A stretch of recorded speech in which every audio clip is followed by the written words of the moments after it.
So the second step is around planning. I usually do a mix of planning by myself on a piece of paper and also using Claude Code.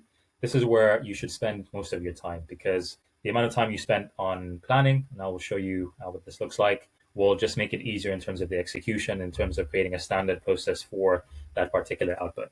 So this is definitely a step that is worth spending a little time on. Obviously dependent on the actual task. Some tasks might require a lot of planning. Some tasks might be quite simple, but it's just good to think about how you're going to tackle this particular problem before asking Claude to generate output. Right. I generally think about when planning. I generally think about the structure and architecture for the workflow, and then I use Claude Code to give me additional guidance and more ideas, and maybe plug in some of the best practices on how to do certain things or how to structure certain things. But I deploy a kind of a mixed planning method. Now for the first component. Now the first thing I like to plan is my context library. I try to think about the things that the AI agent would need to be able to generate the output that I want, right? In this particular case, I want to create a brand consistent informational PDF document, right? That is visually appealing and has all of the right information in there. So taking this into consideration, I try to think about what are the different inputs or the different context components that I want to feed a Claude Code. And I like to think of context in folders, right? And this is what you're going to see here on the left-hand side. Again, if I want to do this properly, I probably need an input folder to be able to give Claude my ideas. This could be raw, it could be quite structured, it could be, again, snippets from different types of correspondence that I've had before. And then I can ask Claude to clean up, combine, size some of the input into like one coherent input folder or file. And then obviously I can ask Claude Code to combine, synthesize these different input components into one coherent input file. I also want it to be brand consistent, so I need to include the brand components, so things like the logo, the brand guidelines, the tone of voice, which includes our color schemes, our typography. I include different assets like templates or any creative assets that we've created.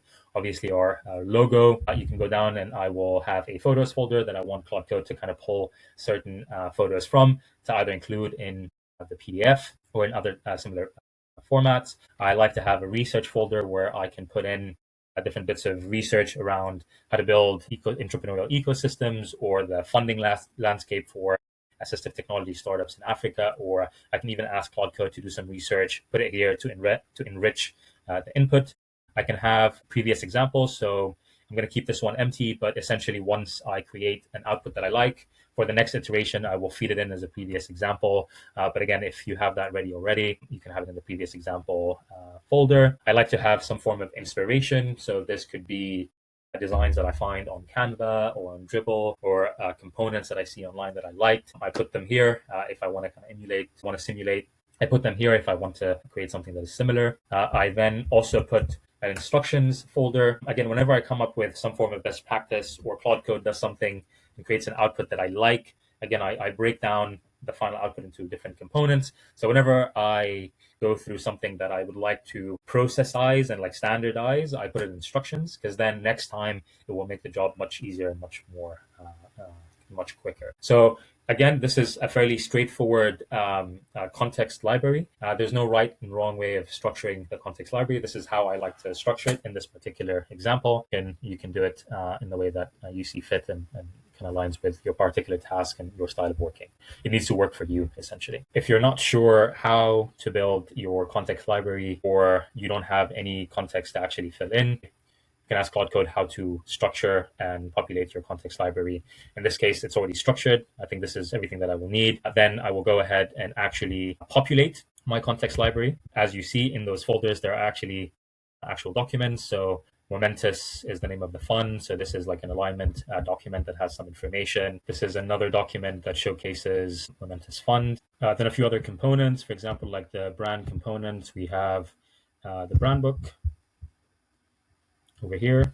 As you can see, AT4D is the name of the organization. We have our brand colors, our typography. We have the logo, and there's different colors, there's different formats. And again, the more context that you can give Claude Code, I think the better the outcome. You have a few images here. This is my friend Bernard, a great guy. So yeah, we have everything populated. So in some cases, you won't have everything that you need to populate it, but it's good to start with a structure, or at least that's how I start.